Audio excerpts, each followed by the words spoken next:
නොමිලේ කියා පසුව මුදල් ඉල්ලා කරදර කරන චීවරධාරීන්ට ගුරුන් වහන්සේලාට ගුරු මෑණිවරුන්ට ඔබත් හසු වූවාද? ඔබගේ මුදල් නිකරුණේ නැස්ති නොකරන්න. ඔබට අවශ්‍ය ඕනෑම යන්ත්‍ර මන්ත්‍ර ගුරුකමක් සාධාරණ මුදලට කර ගැනීමට කුසුමාවතී ගුරු මෑණියෝ අමතන්න.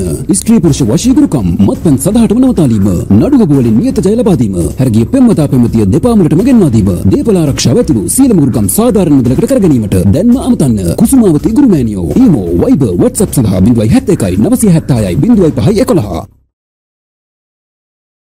අති විශේෂ, අති බලගතු, අති රහසිගත, ඊ타මත්ම ප්‍රබල වශී මන්ත්‍රයක් තමයි අද අපි ඔබට ලබා දෙන්නේ. ඒ වගේම ඔයාගේ හිතේ තියෙන සියලුම යහපත් ප්‍රාර්ථනාවන් සඵල කරගත හැකි මන්ත්‍රයක් ලෙසද මෙය හඳුන්වා ගන්නට පුළුවන්. මේක දැඩි මුණ්ඩ දෙවියන්ගේ ඊ타මත්ම බලගතු මන්ත්‍රයක් විදියට හඳුන්වන්නට පුළුවන්. යක්ෂ නාග ගෝත්‍රික සම්මිශ්‍රණයකින් රාවණ පරපුරේ උපන් යක්ෂීය දේව ආත්මයක් වන දැඩිමුණ්ඩ දෙවියන් අසරණ ජනී ජනයා ආරක්ෂා කරමින් අලුත් නුවර දැඩිමුණ්ඩ දෙවොලේ ජීවමානව වැඩවසන මහා තේජානුභාවයකින් යුතු දේව ආත්මයක් ලෙසින් ඈත අතීතයේ සිටම කා අතරත් ඉතාමත් ප්‍රචලිත භාවයක් ගන්නවා. පූර්ණගනම් යක්ෂ සේනාධිපති ගාව එරන්දති නම් නාග මානවිකාවගේ කුසින් උපන් මේ දැඩිමුණ්ඩ දෙවියන් උපුල්වන් දෙවියන්ගේ අමාත්‍යවරයකු වන අතරම වෙසමුණි රජුගේ මුණුපුරාද වෙනවා. රන්වන් දේහයකින් සමන්විත දැඩිමුණ්ඩ දෙවිඳුන් උඩරට මුල් ඇඳුවෙන් සැරසී සිටින අතරම චීර්ෂ මස්තිස්කයේ රන් නොටුන්නක් පැලන සිටිනවා. මුහුණ පුරා ඝන රැවුලක් වවා සිටින දැඩිමුණ්ඩ දෙවියන් එක් අතක නිල් පැහැති වේවලක් දරා සිටින අතරම කුකුලා මෙතුමන්ගේ වාහනය ලෙසද හඳුන්වන්නට පුළුවන්. ගෞතම බුදුන් බුදුවන කාලයේදී උන්වහන්සේව ආරක්ෂා කර දෙන ලෙස වෙසමුණි රජු මෙතුමන්ගෙන් ඉල්ලා සිටිනවා. පසු කාලීන ජනප්‍රවාදයන්ට අනුව අසබිම්බර මාර සේනාවන් එන අවස්ථාවේදී බෝසතාණන් වහන්සේ හැරතමා සියලු දෙවිවරුන් පලා යාමට උත්සාහ කරන අවස්ථාවේදී මෙතුමන් පමණක් මාර සේනාවට නොබියව ඉදිරියට පැමිණ සිට මාරයන් සමග සටන් කිරීමට උත්සාහ කළා. අසුව මාරයන් පරාජය කළ බෝසතාණන් වහන්සේ තමන් හැර නොගිය මෙතුමන්ට දැඩිමුණ්ඩ යන ගෞරව නාමය ලබා දුන්නා. පසුව බුදුන් වහන්සේගේ වරමින් සහ අනුහසින් දේවත්වයට පත්වන මෙතුමන් ධම්මයකින් බුදුදහමට අතුරු අන්තරාවක් පැමිණෙන සෑම අවස්ථාවකදීම ධර්මය ආරක්ෂා කිරීමට කැපවී සැදී පැහැදී සිටිනවා. තම බැතිමතුන්ට උපරිම වශයෙන් කරුණා දයා පෙරෑතිව පිහිට සරණ ආරක්ෂාව සලසන මේ දැඩිමුණ්ඩ දෙවියන් ඉතාමත් ප්‍රකට භාවයක් උසුලනවා. විශේෂයෙන් දුකක්, කරදරයක්, හිංසාවක් සිදුවන අසරණ ජනතාවට පිහිට වෙනවාසේම ඒ වගේම දියුණුවක් පතා වුවද දැඩිමුණ්ඩ දෙවිඳුන් ඉදිරිපිට කරනු ලබන ඉල්ලීමක ප්‍රතිඵල විදියට උන්වහන්සේ එම ඉල්ලීම් සඵල කර දෙනවා. ඒ වගේම එහි ප්‍රතිඵල ඔබට ඇස් පනා පිටම දැක ගැනීමට ලැබෙනවා. ඒ වගේම මෙය සියලුම ආදර ගැටලු සඳහාද ඉතාමත්ම ප්‍රතිඵලදායක වන ඒ වගේම මෙම මන්ත්‍රය ඉතාමත්ම බලගතු ප්‍රබල වශී මන්ත්‍රයක් විදියටත් හඳුන්වන්නට පුළුවන්. ඔබට ආදරයේද යම්කිසි අසාධාරණයක් සිදුවුණේ නම් දැඩිමුණ්ඩ දෙවියන් ඉදිරියට ගොස් එය පවසා ඉක්මනින්ම ඔබට පිහිට ආරක්ෂාව බැල්ම ලබාගෙන එම ගැටලුව විසඳාගෙන නැවතත් ඔබේ ආදර සම්බන්ධතාවය ලබා ගැනීමේ වරම ඔබට මෙම මන්ත්‍රය ඔස්සේ ලැබෙනවා. ඉතින් ඒ වෙනුවෙන්ම ආශිර්වාද YouTube නාලිකාවෙන් අපි මේ ඔබට ලබා දුන්න අති ප්‍රබල දැඩිමුණ්ඩ දේව වශී මන්ත්‍රය ඔබත් දින 11ක් යනතෙක් ශ්‍රවණය කරන්න. මේ වීඩියෝවේ මේ මන්ත්‍රය 108 වාරයක් ඇතුළත් කරලා තියෙනවා. ඒ වගේම වාර ගණන සම්පූර්ණ වෙන්න දිනකට වරක් අනිවාර්යෙන්ම මේ මන්ත්‍රය හොඳින් ශ්‍රවණය කරන්න. දිනපතාම මේ මන්ත්‍රය අහනකොට ඔයාටම තේරෙයි ඔයාගේ හිතේ තියෙන ආදර ගැටලුව, ඒ වගේම සියලුම යහපත් බලාපොරොත්තු එකින් එක